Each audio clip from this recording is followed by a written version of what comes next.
just gleaning from the Word, and we start to experience the Word. There are certain books, I don't know about you, but there are certain books that I could just camp out in, like Samuel, the books of Samuel, the books of Kings, the books of, the Gospels, Genesis, Daniel. I love those books. I could camp out in them because they have so much revelation that I can glean from them. But then there are those books that I kind of just, feel like it's a feel-good story. And I just kind of read it, and it's almost just like a Sunday school story. And Ruth is one of those books. Ruth, I could summarize like a Sunday school story, and I could just tell you the whole 4 chapters in just probably a couple of minutes. So I'm going to do that for you, all right? So Ruth, to me, was always like, Naomi and Elimelech came from Bethlehem. There was a famine there, so they went to Moab. So in Moab, Elimelech died. But they had 2 sons, Mahlon and Chilion, and they got married to Ruth and Orpah. Don't confuse that with Oprah, okay? But they married Ruth and Orpah, and then they died. And so we're left with 3 people. We're left with Naomi, we're left with Orpah, and Ruth. And so 3 widows. Now, back in that day, if you were a widow, you had no provisions if you had no sons.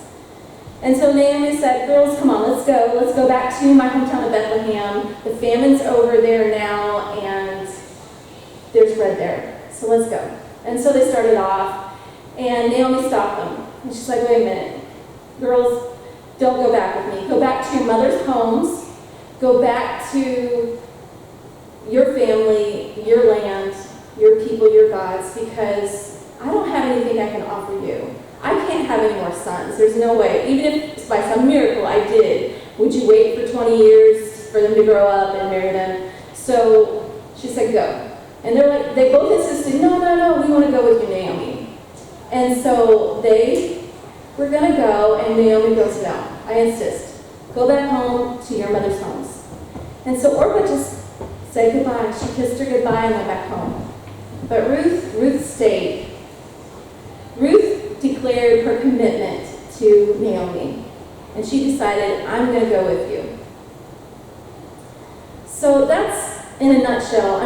Aside from the whole sandal thing, which is Hebraic and kind of weird, you can look that up later. But in a nutshell, that's all I ever got out of Ruth until one night. One night, I was probably just fulfilling a devotional requirement. Read such and such chapter, blah, blah, blah, for your plan. And I was reading in the book of Ruth, and I came across this verse, and I got the chills, like all of a sudden. And I'm like, what was that? I'm reading in Ruth. And so I thought, that was strange. I read it a second time. Again, I got chills. I'm like, whoa. By this time, I'm like, okay, God, this is from you. I call it the Holy Ghost chills, because that happens when God's trying to tell you something sometimes. And so I thought, okay, I'm going to read this again, but I'm going to pause for a couple of minutes, make sure it's not up here, and that it's in here that you're trying to tell me something. So I paused for a couple of minutes, and I went ahead and I read this verse again, and the third time I got chills. So I'm like, okay, God, I'm listening. And right then I read through the whole book of Ruth, several times through, just again and again and again. If you want to turn with me, let's see if am I doing this right? I had it backwards, didn't I? You might have to click that, James. But if you want to turn with me to Ruth chapter 2, verse 3, you can follow along, or you can follow along the screen. It says, and so she set out. She went and started gleaning in the field, following in the wake of the harvesters. That verse spoke to me volumes all of a sudden. Because if you've been in church for any significant amount of time, you're going to hear about the harvest. Jesus preached about the harvest. He said, the harvest is plentiful, but the workers are few. Pray to the Lord for workers for the harvest. I always thought we were all called to be harvesters. Now, a harvester is one that pretty much takes in all the crops. They're the paid workers, the laborers, like the reapers. And I always thought, okay, well, we're supposed to be harvesters, right? And God spoke to me through this verse, and he was showing me that we're not all called to be like the late and great beloved Billy Graham. We're not all called to be the latest Stephen Furtick or Andy Stanley or Joyce Myers. Some of us are called to glean, like Ruth.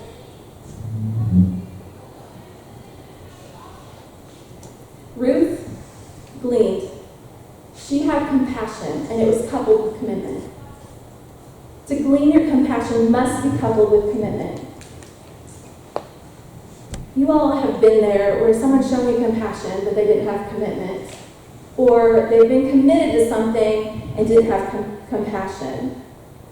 Well, to have commitment for something and not have compassion is just, it's not following Jesus' footsteps. He embodied compassion. When he looked out on the crowds, he saw sheep without a shepherd, and he was consumed with compassion. So you can't be committed without compassion, and you can't have compassion without commitment. To do that would be to be like Orpah. She's like, no, I want to go with you. And then the second time Naomi insisted. The lures of the world took her away. How many times are we like Orpah? And the lures of this world, it's just easier. And so we don't stay committed. Go to the next slide. These chapters in Ruth, they demonstrate Ruth's compassion and commitment towards Naomi.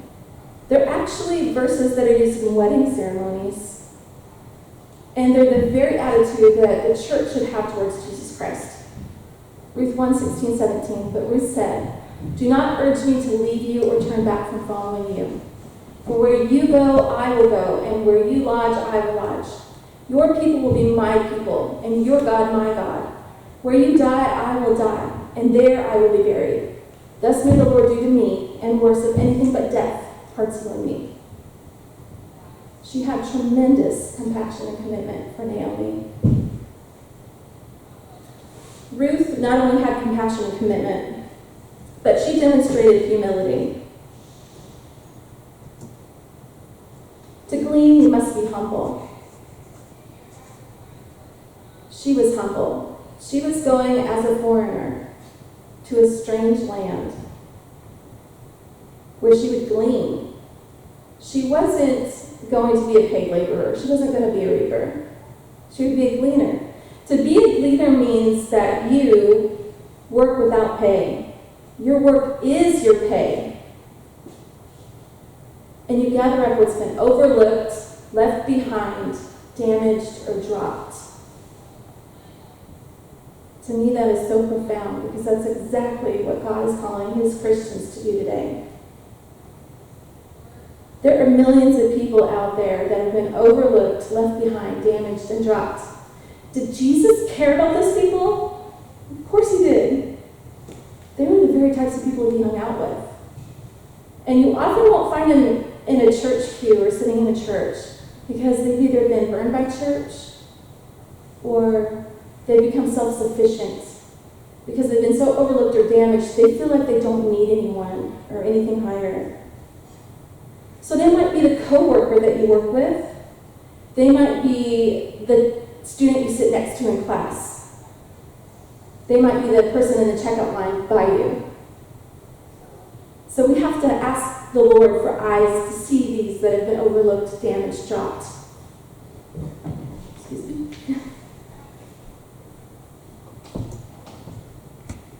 Naomi demonstrated pure, unstained religion.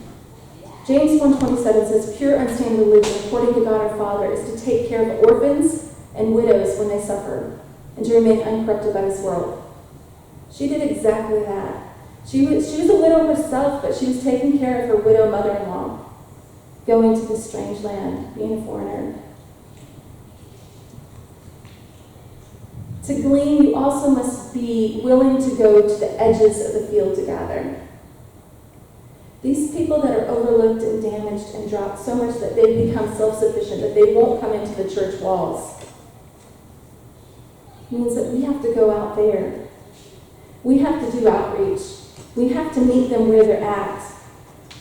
You know, I think it's awesome when churches do all these activities to draw people in, but at the same time, we have to do our part out there. It's wonderful. I love it when people come into the church and someone asks them out to lunch because they're a first-time visitor. But what about asking someone out to lunch that you meet in the checkout line, that you meet at the gas station? Because you can see that they're dejected and they're needing something more. We have to be willing to go to the very edges of the field together.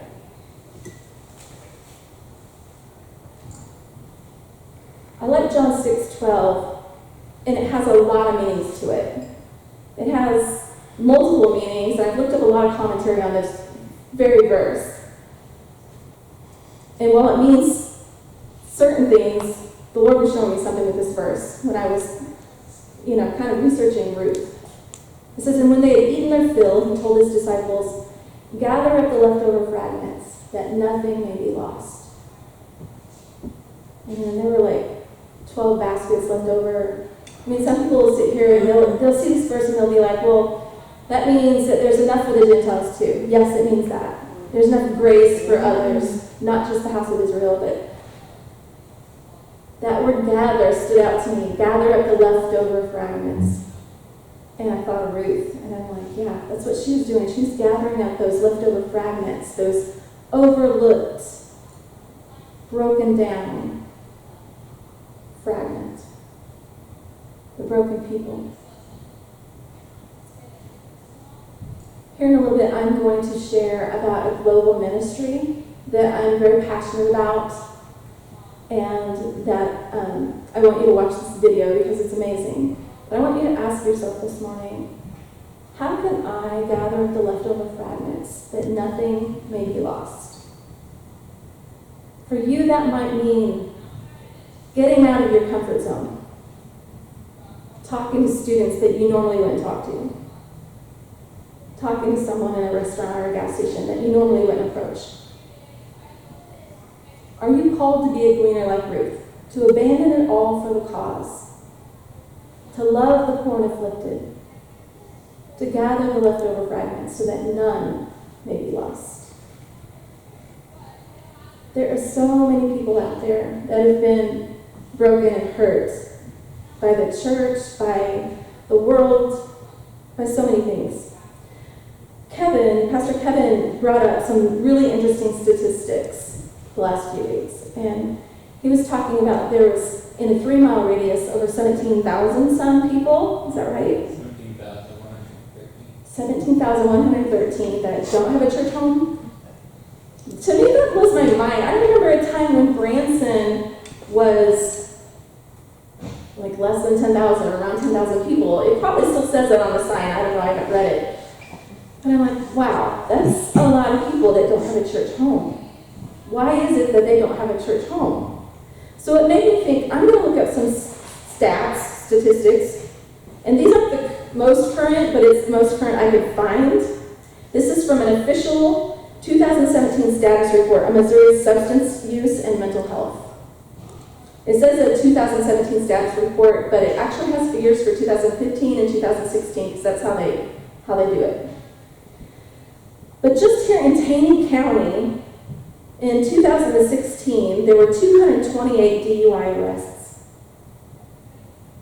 469 drug arrests, 22 school dropouts. There were 6 cases of child abuse reported, because they reported, because there were probably a lot more. 118 cases of child neglect, There were 92 cases of self-inflicted injuries. And I know a lot of that's got to be teenagers cutting themselves and hurting themselves. There were 13 cases of suicide. I don't know what these numbers compared to another county. Maybe it's really low. But to me, just having one under all these categories breaks my heart.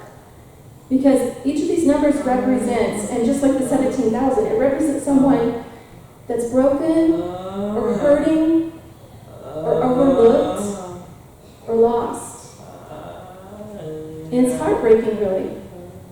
I was once involved with a ministry that catered to homeless people and motel homeless people. And I helped the children and youth. Sometimes you'd look in those kids' eyes and they'd be so hollow. You know, there's no light in them at all. It was scary and frightening for those kids to see them void of anything. We would have to go out to where they lived. We would have to build that bond of friendship. We would have to stay committed and compassionate. We had to be humble. We had to go to the edges of the field. We had to go where they lived, to the motels, to the places where they lived, to build those relationships up. It wasn't easy, but with time, we were able to see a glimmer of light enter into those children's eyes. And it made so much difference in their life. So I want to challenge this church today in a couple of ways. One way I want to challenge you is to reach out into your own community. Like Pastor Kevin said, there's 17,000 some people that don't have a church home right around us. So there's so much potential to reach people for the Lord. Jesus said, go and make disciples of all nations, right? He didn't say, go and make disciples of other nations. He didn't say, go and make disciples of your nation. But he said, of all nations. He also said, you will be my witnesses in Jerusalem, in all Judea and Samaria, and to the ends of the earth. So to me, that speaks volumes. We are to be hitting it hard right here. This is our Jerusalem, Branson area. This is our Jerusalem. And then we're supposed to also go out. So we need to be doing our part to do outreach, to reach out to those who are lost in our area, in the Branson and surrounding area, and also to the ends of the earth. And I'm a big proponent of doing both. I think we should do both. You shouldn't just make disciples of your nation. You shouldn't just make disciples of other nations. Like we said, of all nations. So I want to tell you this morning about a ministry that I want to challenge you to take part in. I have a box here that I'm going to show you. It's red and green because the name of it is Operation Christmas Child. Now the name can be a little bit confusing because it says Christmas, because it actually started in Christmas, and because we think of giving as a Christmas gift. But these shoebox gifts are delivered year-round to over 160 countries and territories every day of the year, throughout the year. And they're filled with hygiene items, school supplies, and we have pencils, we have calculator, we have washcloths, toothbrush. So they have toys and clothing. And this is done to reach children that are needy in war-torn countries, in orphanages, and in areas of poverty, and just in areas of darkness where the gospel is pretty much outlawed. We even get into some of those countries. And it's done so that we can reach them with the love of God in a tangible way. It means so much to these kids to receive a shoebox gift like this, because when they do, they know that someone across the world loves them. They can feel it, and they get so excited. But even more than a shoebox gift, even more than all the stuff inside, they're so excited to hear the gospel preached, oftentimes for the very first time. So not only is it the first gift many of them ever receive, it's the first time they've heard the gospel of Jesus Christ, oftentimes. Because with each shoebox gift that's given, they present the story. They have trained teachers that go out and they work with the local churches. So they work with Nazarene, Assemblies of God, Baptist churches, all different kinds of Christian denomination churches that are already out there in the world to distribute these gifts and present the gospel. Then the really cool part is they're invited back after this event to take part in a 12-lesson discipleship program called The Greatest Journey. The Greatest Journey teaches these children how to disciple others, how to evangelize others themselves, because they now receive the gospel and they now believe. So it's not just a salvation message and we're done. It's so much more. It's about discipleship. It's about evangelism, discipleship, and multiplication. There have been many church plants that have come out of this. I recently got to host a guest speaker, Desiree Nana from Burkina Faso in West Africa, at an event called the Mission Small, Christmas in July Mission Small. He told me something that really struck home. He was asked a question about what is the difference between preaching over there and preaching over here. And he said, it's so much easier to share the gospel in my own country. Because over here, we have everything. I mean, even the most destitute have so much more than what they have over there. And so, if you have everything available, all these resources, it just makes it difficult to seek God. Why would you need God if you've got everything you need? That was heart-rendering, really. And then he said another thing. He said we asked him, what is the thing that American churches are doing wrong? He said, well, you're doing a lot of church activities, and that's awesome. You know, do fun things, bring people in, that's great. They said what American churches are doing wrong is they're not doing outreach. They're not going out into the city enough. They're not going out and doing enough, meeting people there. Because we know from experience that some of those people aren't going to step foot in a church until they feel accepted and valued just for themselves, not for coming to church. And so I just really want to encourage you all. We're going to watch a video about Daphne in a second. And Daphne is a little girl from Bolivia that received a shoebox gift. She's not typical of all the kids that receive a shoebox gift because she actually has some family. She's not an orphan. I know that she has at least a grandmother. And she has a home. So financially, she's a little better off than a lot of the kids that the shoeboxes reach. But spiritually, she needed the shoebox gift. And I love this video because it really shows the heart and mission of what OCC is about. Cada recibir las cajitas ha sido una hermosa experiencia. Sentí una gran emoción. Había muchas cosas preciosas ahí. Encontré un peluchito, colores, muchas cosas que hacerme. Gracias, Señor, por ese gran regalo que me diste. Yo te lo agradezco con todo el corazón.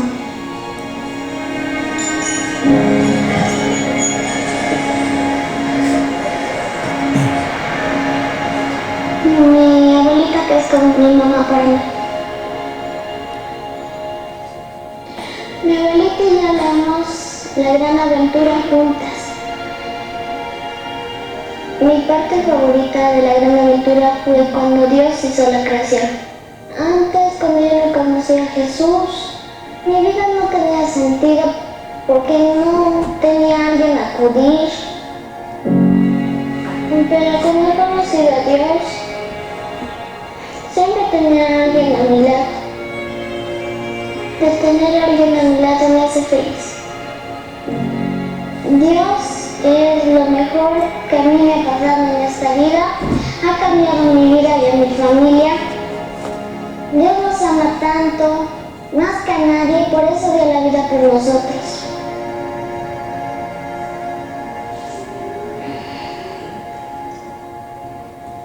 Can you tell me why you're crying? No sé, parece la presencia del Señor. Es algo más bonito que todo. Es lo mejor. Es algo tan precioso, más precioso que una flor.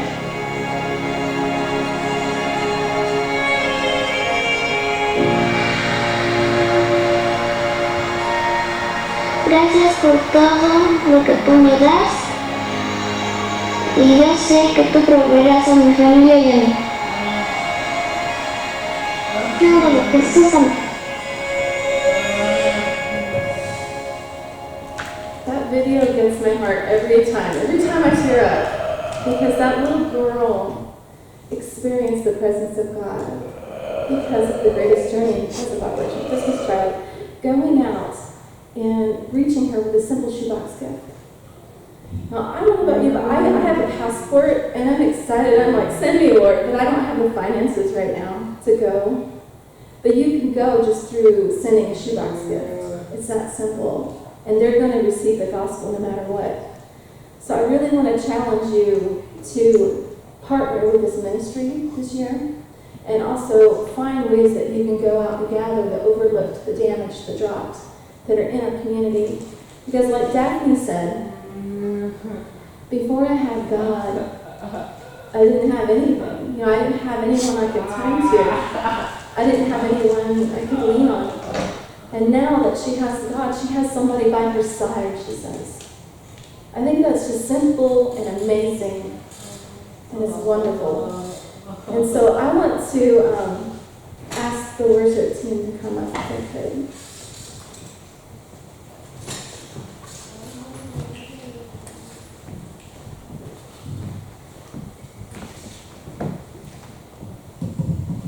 And then if we could play some music, please. I just really want us to have some time in prayer, because like Jesus said, the harvest is plentiful, but the workers are few. Pray to the Lord for more workers for the harvest. There are so many churches in America right now that are worried about how many they have in attendance, how many are in the seats. But what we need to be worried about is knees on the floor and feet on the streets. We got to make the change and be the change.